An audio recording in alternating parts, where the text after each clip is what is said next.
In this video, I'm gonna talk about 3 mining stocks listed in ASX who are also somewhat contributing to the battery technology and energy transition. Obviously, this company are mining cobalt, nickel, and also rare earth. Well, this video is a reply to a subscriber's question who asked for a review for Cobalt Blue, Jervois. I hope I say it right. I'm just gonna call it Jervois. It sounds like a French word, isn't it? Correct me if I say it wrong. And also Northern Mineral. I guess he's asking if these 3 companies can mirror what happened to Pilbara Minerals. Remember we talked about if you invest with PLS since its inception, you would have done something like 31% per year for the past 12 years, and potentially from now onwards there's still room to grow because the lithium prices keep going up. But the reality is nobody has achieved that because it's really hard to hold on to the stock for 12 years after so many bad news coming in and really soft lithium market. This is not financial advice. I'm not gonna do a discounted float valuation, but I'm really interested in studying the business. I just like to figure out how to understand this business and somehow get rich at the same time. And I'm not trying to sell you anything. I'm the worst salesman you've ever seen.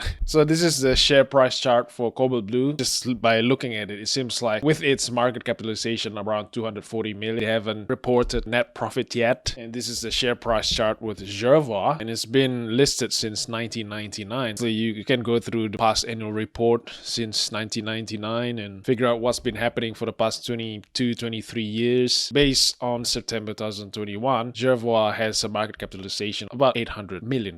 And lastly, Northern Mineral, NTU, has market capitalization about 170 million. So how do I reply this? Obviously, I cannot review and do some discounted cash flow analysis and give you, oh, this is the acceptable buy price for these 3 stocks, which will give you this double-digit return for the next 10-20 years because of the battery EV revolution will quadruple or do 10 or 20 times for the next 30 years. I cannot do that because I'll get in trouble with ASIC. But what I can do is to focus on the business and answering the question by answering you back another question. And I hope that's fine with you, Mr. Steven, with all due respect. And the rest of the video will be focusing on how the commodity price is hard to predict or almost impossible. Even the business owner doesn't know. If you ask Dr. Andy Forrest, Twiggy, he wouldn't have a clue what's the price of iron ore for the next 5 years. But what he can make sure is that they are a low-cost producer and they can deliver as much iron ore as needed by the Chinese economy, and they have to do that in a safety manner. Because remember what happened with BHP in 2016, the tragedy, the incident that cost the employee and also the shareholders. And you can use a similar questioning and framework to approach this cobalt and nickel rare earth mining companies. And I'm not a mining expert, so let's do a brief overview of how Cobalt Blue operation runs. I've got this from one of the presentation. Seems like they require a lot of energy to extract the cobalt, and on top of that they produce a byproduct that's the sulfur. And apparently this project has 17 years and they have a C1 cash cost of $9.30 in US dollars per pound cobalt, and they have ASIC. Maybe that's all-in sustaining costs, I'm not sure.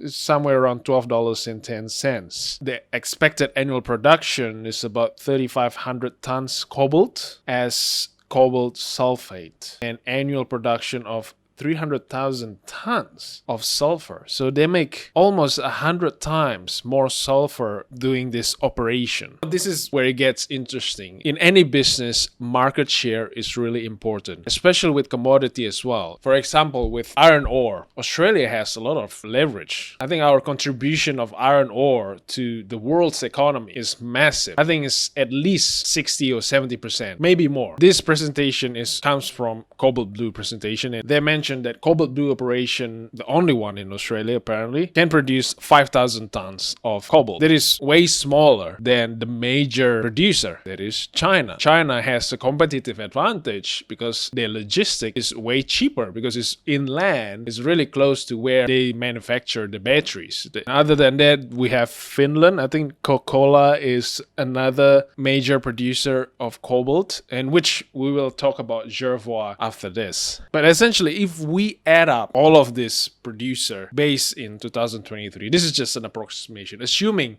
Cobalt Blue is right. Cobalt Blue market share, if everything goes well, is only 4%. And if you look at the annual report from Cobalt Blue for financial year 2022, they talk about the cobalt pricing. And it's quite interesting when I look at this chart is that cobalt price reached its peak in 2018 around $44 per pound and then crashes down in 2019 to about $12 per pound. But that's a massive drop. If you want to get into this business, if you want to have a part of this business, you need to understand the cobalt market, how it works and what sort of thing that will help its price to be increasing or what sort of thing that will affect its price basically. And what's interesting is that we have a mining boom from COVID pandemic till about June 2022. Cobalt price has been soaring, similar to lithium. Till about end of July, it crashes down to about 25. So it used to be 40 down to about 25. And that is interesting. I wonder why. But again, is Cobalt Blue a low-cost producer? Is $12.10 per pound acceptable to you? Let's have a look at thermal coal price as commodity price and how Russia-Ukraine war has affected the coal price to a level of, say, in June 2022 of $400 per ton. $400. And according to Whitehaven Coal presentation, they say that Russia war has a lot of contribution to coal pricing to skyrocket this high because Russia export a lot of coal as well. According to this chart, is somewhere around 112 million tons a year. That's about 31% market share. And Australia produce about 130 million tons a year. That's about 35% market share. Because of sanctions being placed on Russian product, making a lot of people cannot purchase Russian coal. And if you take 31% out of the market, obviously it will increase the price significantly. The thing with coal is that it's a basic necessity. For example, with Whitehaven Coal, 50% of their coal is exported to Japan, Korea, Taiwan, and India. In this slide, they mentioned that they're providing energy security to its customers. They say, for example, in Japan, if they stop supplying coal to Japan, 33 minutes of power of Japan could disappear. And 33 minutes is very valuable. Let's get back to cobalt price. Although it's very difficult to predict price of cobalt, anyone essentially investing in any mineral mining should have an acceptable price range that they're happy at. Because remember last time when the lithium price crashed, they were considering to close down some of the spodumene mining or put it on hold for some period until the lithium price get back to the acceptable level. So although China is the biggest market share of cobalt producer, there's also Finland, and Finland production is pretty significant. I think it's at least 10% of the market share, which is quite amazing in Europe. It could be beneficial because of the world order is changing. Before they are happily having all of the manufacturing in China, now they're trying to put it inland to produce everything, produce the chips, semiconductors in America, for example. Maybe investing in Finland cobalt companies such as Jervois, I think they also have American mine as well, could be positive if that's the world that's gonna be, where they make sure the manufacturing happen inland instead of relying all of the manufacturing to happen in China. And if you're considering Jervois, Finland, a subsidiary of Jervois, you need to understand how the structure works as well. Apparently they have a strategic location up there. I don't know how is that strategic. And apparently Jervois holds 40% of the refinery capacity, so it's a joint venture with another company. Jervois have ownership of the downstream production. But this is where it gets interesting. Who are the customers of Jervois?